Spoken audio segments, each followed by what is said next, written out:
Depois de adulto que eu comecei a viver no banco imobiliário, eu comecei a não gostar mais do banco imobiliário. Olá, terráqueos! Hoje a gente vai assistir um vídeo da TV Cringe e a gente vai entender por que o Banco Imobiliário é um jogo feito para te deixar passar raiva. Mas antes de começar esse vídeo, eu já queria pedir para você deixar aquele like, se inscrever no canal se você ainda não é inscrito, ativar o sininho para não perder nenhum vídeo novo e, se você puder e gostar do meu trabalho, considerar contribuir a partir do Apoia-se ou se tornando membro aqui no YouTube. Bora lá! Você tá de boa em casa, talvez até você esteja de férias. E aí você reúne alguns amigos, uns parentes em torno de uma mesa e você abre a caixa de um jogo de tabuleiro. Mas não é qualquer jogo não, é o Banco Imobiliário. Aí todo mundo sabe o que vai acontecer em seguida, né? Um jogador só vai se divertir muito, por horas a fio, enquanto o resto só passa raiva. Essa pode parecer uma escolha estranha em termos de design, né? Fazer uma experiência que é ruim para a maioria dos jogadores. Peraí que eu tô sem óculos. Mas quando a gente olha para a história desse jogo e a mensagem que ele queria passar, a gente vai ver que na verdade isso faz sentido sim. E digo mais, se a gente não percebe isso hoje, é porque mais tarde esse jogo foi praticamente roubado da sua criadora original e a mensagem dele foi apagada. Vem com a gente que a gente vai te explicar tudo na TV Cringe.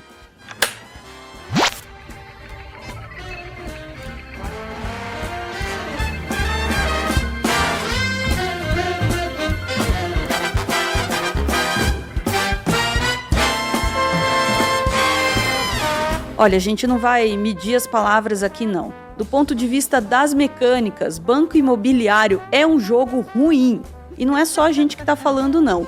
O site Board Game Geek dá uma nota 4,4 de 10 para o jogo, baseado na avaliação de mais de 35 mil usuários do site. Tá, mas o que é que torna Banco Imobiliário um jogo tão ruim? Primeiro, que o jogo é baseado quase unicamente na sorte. Tem lá uma ou outra coisinha que você pode aprender aí nos seus primeiros jogos, como comprar absolutamente todos os espaços em que você cai e nunca, mas nunca vender para alguém a rua que falta para eles começarem a construir as suas casinhas. Mas para além disso, o jogo é totalmente determinado pelos dados. E veja, ter a sorte como fator importante ou até determinante dentro de um jogo não é problema. Muitos jogos incorporam a sorte de alguma forma. Ser bom no jogo pode inclusive ser bom em lidar com a sorte. Por exemplo, num jogo de pôquer ou de truco, tirar uma mão boa ou ruim é só a metade do jogo. Saber aproveitar essa mão, reconhecer a hora de avançar, de blefar, de recuar, é a habilidade que separa os jogadores amadores de jogadores bons de verdade. O problema é quando o jogo é tão, mas tão dependente do fator sorte que a habilidade do jogador se torna irrelevante diante dela. É isso que acontece no Banco Imobiliário. Quem tirar os números certos nos dados vai comprar cedo as melhores propriedades e vai ganhar. Aliás, esse é o segundo fator que torna o Banco Imobiliário um jogo tão ruim quanto aqueles filmes de sessão da tarde. Logo nas primeiras voltas no tabuleiro já dá pra ver quem vai ganhar e quem vai perder. Porque a partir do momento em que um jogador começa a avançar na frente dos outros, o jogo não oferece nenhum mecanismo para que os que estão ficando para trás possam tentar se recuperar. No mundo dos jogos, esses mecanismos têm até um nome: mecânicas de catch-up. O que a gente podia esperar de um jogo chamado Banco Imobiliário, né? Óbvio que ia ser uma porcaria. Senhores, me desculpem a pronúncia, eu disse catch-up de alcançar e não ketchup de ketchup. Um exemplo clássico disso é esse que você tá pensando, Super Mario Kart, em que as pessoas que estão nas últimas posições têm uma chance muito maior de tirar aquela maldita casquinha azul da morte que vai nocautear todo mundo que tá à frente dele, dando uma chance pro jogador que tá por último se recuperar. O Mario Kart, meu jogo preferido da vida, tá? Eu queria deixar isso aqui bem claro. Se recuperar. O Banco Imobiliário não tem esse tipo de mecanismo, o que quer dizer que é quase impossível pro jogador que tá perdendo se recuperar. E para completar, se os jogadores que estão perdendo se recusarem a desistir, O jogo pode se arrastar por horas e a única coisa que vai acontecer é que o jogador que está ganhando vai ficar cada vez mais rico e os que estão perdendo vão ficar cada vez mais pobres. Bom, xibom, xibom, bom, bom. E é aqui, precisamente aqui, que começam aquelas brigas que podem acabar fazendo com que o tabuleiro seja arremessado pela janela. História real. Mas é claro que o jogo tem também algumas características positivas, né? Caso contrário, ninguém jogaria ele mais. Para começar, ele é um jogo simples, que pode ser facilmente ensinado para crianças ou pessoas que nunca jogaram. Ele também é um jogo bastante flexível. Quase todo mundo tem aí alguma regra que inventou para o jogo ficar mais divertido. Algumas dessas regras são tão populares que as pessoas nem sabem que elas não são regras oficiais. Tipo Uno, né? Que cada um joga de um jeito, mas no fim das contas ninguém joga do jeito que o Uno ensinou na caixa, mas tem as regras que todo mundo faz. E não é que o Uno criou, mas que a gente popularizou como regra. Um desses exemplos é incluir uma espécie de loteria, em que quem para no quadradinho parada livre ganha todo o dinheiro arrecadado pelo banco. Olha só, isso pode ser uma mecânica de catch-up para os jogadores que estão perdendo. Mas não é bem nisso que a gente quer focar nesse vídeo, não. A ideia aqui é pensar que esses defeitos que a gente apontou, na verdade, são intencionais. Eles foram incluídos para ensinar a gente como a sociedade funciona. É isso que a gente vai ver no próximo bloco. Alô? É do comitê? Galera, a gente tá falando sobre banco imobiliário e eu queria saber quando foi a última vez que vocês efetivamente se divertiram jogando esse jogo? Ou vocês só passam raiva e têm vontade de pisar naquelas casinhas? Exatamente, eu acho que eu nunca me diverti jogando banco imobiliário. Eu me divertia jogando detetive, jogo da vida até me divertia, mas também passava raiva. Mas detetive eu sempre me divertia, sempre. O Hora eu achava meio chato, pra falar a verdade. Perfil sempre me divertia. Só eu?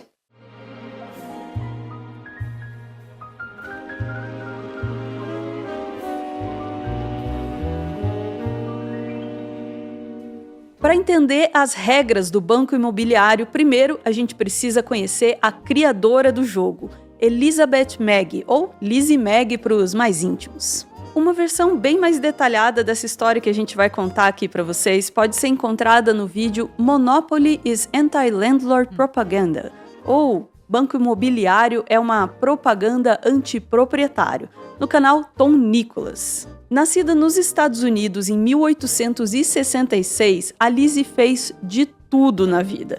Ela foi poetisa, foi atriz, foi engenheira, foi jornalista e foi economista. E é nesse último ponto que a gente começa a entender a motivação dela para a criação do jogo. A Lizzie seguiu uma escola da economia chamada de Georgismo, fundada por Henry George. O George defendia a ideia de que existia um conflito de classes na sociedade, mas não era o conflito entre o burguês e o trabalhador, como dizia Marx, mas entre essas duas classes e os proprietários de terras. Vamos ilustrar um pouco melhor essa ideia? Imagina uma fábrica. Para o George, o dono da fábrica pagou pelos equipamentos, pela matéria-prima e ele merece ficar com uma parte do lucro por isso. Já o trabalhador operou as máquinas e transformou a matéria-prima em produto e também merece uma parte do lucro por isso. Mas se o dono da fábrica tem que pagar aluguel pelo terreno onde a fábrica está ou pelos galpões, o dono da terra vai ficar com uma parcela desse lucro sem ter contribuído com nada. E isso o George não aprovava. Para ele, a renda derivada dos recursos naturais e da terra deveria ser distribuída entre todos. Ninguém deveria ser dono dela só por ter um pedaço de papel guardado aí numa gaveta ou num cartório. Camarada George? Com base nisso, ele propôs a seguinte ideia de que os proprietários de terra deveriam ser taxados, e muito. Um imposto tão grande que substituiria todos os outros. Os trabalhadores nunca mais teriam que pagar 1 centavo de imposto, pois todos os serviços públicos seriam financiados pelos impostos dos proprietários de terras. Essa ideia começou todo um movimento político nos Estados Unidos no início do século XX, chamado Movimento do Imposto Único. Tá, agora vamos voltar para Lizzie Magie. A Lizzie era uma apoiadora de carteirinha dessas ideias. Literalmente. Ela era secretária da filial local do Clube do Imposto Único. É isso aí. E ela também dava palestras sobre o assunto e até aulas numa escola de economia georgista. Militante, tá? Nesse contexto, ela escreveu uma carta para uma revista publicada na época pelo movimento, a Single Tax Review. Nessa carta, ela apresentava a ideia de usar, olha só, jogos de tabuleiro, que estavam em alta nessa época, para demonstrar na prática os conceitos do georgismo. Pouco tempo depois, ela patenteou o jogo como The Landlord's Game, algo como o jogo do senhorio em português. Imagina se a gente fizesse um jogo mostrando o capitalismo e como a gente resolve ele. Pô, pica, pô. O jogo vinha com 2 conjuntos de regras. Um deles era o cooperativo, onde todos enriqueciam juntos quando a riqueza era criada no jogo. E o outro conjunto de regras era o modo competitivo, onde o objetivo era formar monopólios sobre as terras para vencer os outros jogadores. A ideia da Lizzie, obviamente, era que os jogadores experimentassem os 2 modos para chegar à conclusão de que o modo cooperativo era melhor e entender que a gente deveria aplicar essa forma de economia no mundo real. Vocês estão entendendo? Isso quer dizer que alguns dos defeitos que a gente apresentou lá no começo do vídeo, na verdade, tinham uma função didática. Pois é a sorte que determina quem vai ganhar ou perder, que é para mostrar justamente que é assim que funciona na vida real. A meritocracia é um mito. E a falta de um mecanismo que permita que os jogadores que estão perdendo tenham chance de alcançar quem está ganhando mostra um sistema econômico em que a mobilidade social é muito limitada. Nas sábias palavras das meninas, o de cima sobe e o de baixo desce. Bom, bom, bom, bom. Em outras palavras, se o jogo é chato e injusto para a maioria dos jogadores, é porque o sistema econômico é chato e injusto para a maioria da humanidade. E antes que alguém venha aqui dizer que o Banco Imobiliário é um jogo comunista, a Lizzie não chegava a ser exatamente uma comunista. O georgismo, ele não pregava o fim da propriedade privada dos meios de produção, só da terra. Porque naquele exemplo da fábrica, o Marx já ia dizer que não é só a terra que não deveria ter dono, a fábrica também não, e os lucros deveriam ir todinhos para os trabalhadores. Vamos tomar os meios de produção, porra! As plataformas políticas defendidas pelo movimento do Imposto Único eram até mais brandas do que a teoria georgista. Não era expropriação de terra, era só taxação. Mas mesmo não sendo Era só reforma. uma grande revolucionária, a Lizzie incluiu críticas duríssimas ao modelo econômico da sua sociedade no jogo que ela criou. Mas como é que o The Landlord's Game se transformou no banco imobiliário, hein? É o que a gente vai descobrir no próximo bloco. Bora ouvir as respostas do nosso comitê? Me divertia ainda quando era criança, quando eu entendia 100% como o jogo funcionava. Depois de adulto, que eu realmente passei a entender o jogo. Depois de adulto que eu comecei a viver no banco imobiliário, eu comecei a não gostar mais do banco imobiliário. Perdeu a graça. É toda hora alguém enganando alguém, tentando roubar de outro. O dia a dia do capitalismo. Pra isso já basta a minha vida no dia a dia. A vida é dura.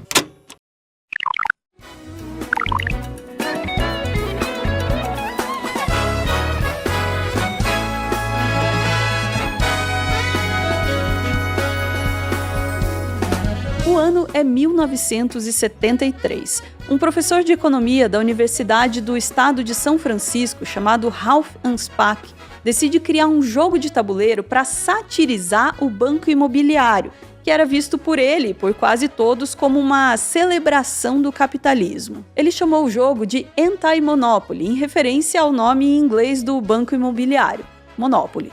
A ideia era demonstrar que os monopólios acabam prejudicando a concorrência e, consequentemente, a inovação.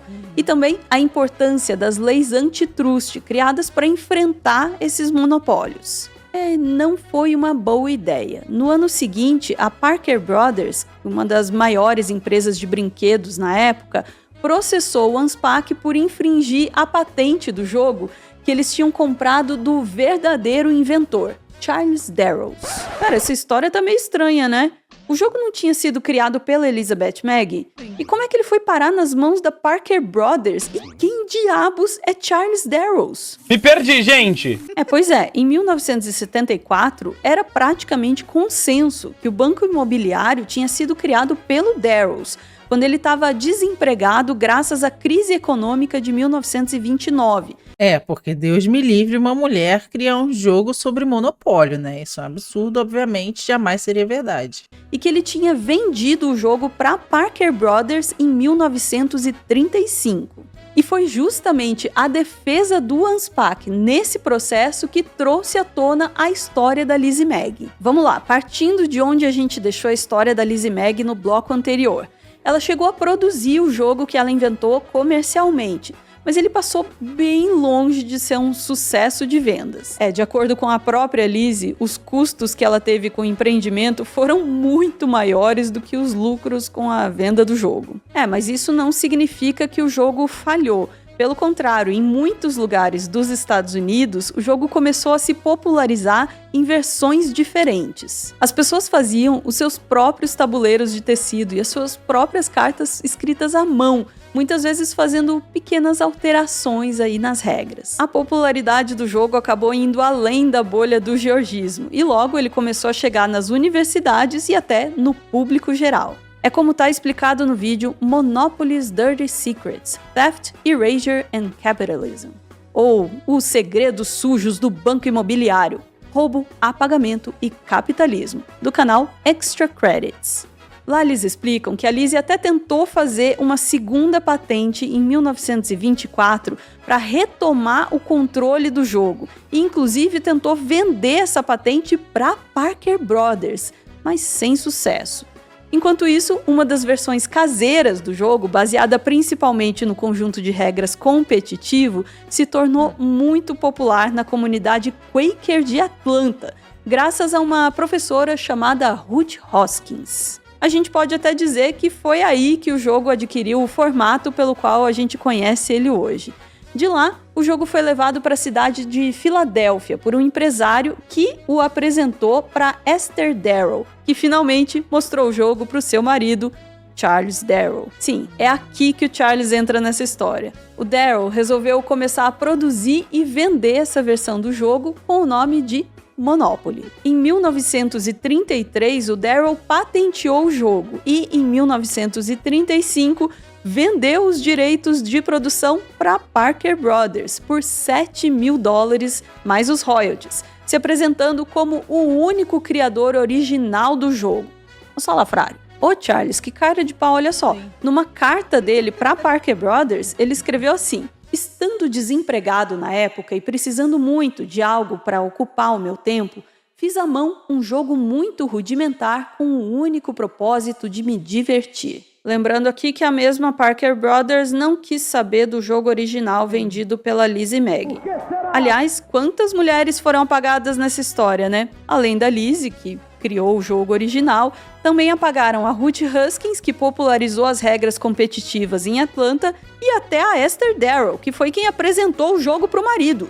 E o que veio a seguir foi um esforço enorme da Parker Brothers para garantir o monopólio do jogo, enfim, a hipocrisia, através das leis de propriedade intelectual. Sério, eles fizeram questão de processar todo e qualquer um que fizesse um jogo minimamente semelhante ao banco imobiliário. Mas o golpe final para eles garantirem o monopólio sobre o jogo criado para criticar monopólios era dar algum jeito nas duas patentes que já existiam, de autoria da Lizzie Magie. Então a Parker Brothers foi lá e marcou uma reunião com a Lizzie e convenceu ela de que se ela vendesse as duas patentes, eles poderiam ajudar na divulgação do jogo e, com isso, levar adiante as ideias do Henry George. Lizzie, ela concordou em vender as duas patentes por míseros $500, sem royalties. Lembrando que o Darrows recebeu 14 vezes mais do que isso, sem contar os royalties. E era tudo mentira, né? A Parker Brothers nunca produziu Landlord's Game, e nenhuma das milhares de versões do Banco Imobiliário nunca trouxe nenhuma mensagem do georgismo. A Lizzie foi enganada. A Elizabeth Magie morreu em 1948. ela não viveu para ver a história dela revelada no tribunal. A defesa do Unspac argumentou que a existência anterior do Landlord's Game e todas as suas versões caseiras que circulavam antes do Banco Imobiliário deveriam colocar o jogo em domínio público. A Parker Brothers, obviamente, discordava. Por que será? A batalha se arrastou nos tribunais por 10 anos. Até que, para não correr o risco de perder tudo, a empresa aceitou fazer um acordo e permitir que o Unspac produzisse o Anti-Monopoly, mas o processo seria extinto sem ameaçar a propriedade intelectual da empresa. O Unspac aceitou. Aí, depois de várias aquisições e fusões que começaram em 1985 e terminaram em 1991, a Parker Brothers acabou sendo incorporada à Hasbro, que até hoje detém o monopólio sobre o banco imobiliário. Olha, sinceramente, eu não sei se vocês vão sair desse vídeo querendo jogar banco imobiliário ou querendo nunca mais ver esse jogo na sua frente. Mas se vocês decidirem jogar, não esqueçam da Lizzie Mag e da mensagem que ela deixou no jogo. O capitalismo é uma...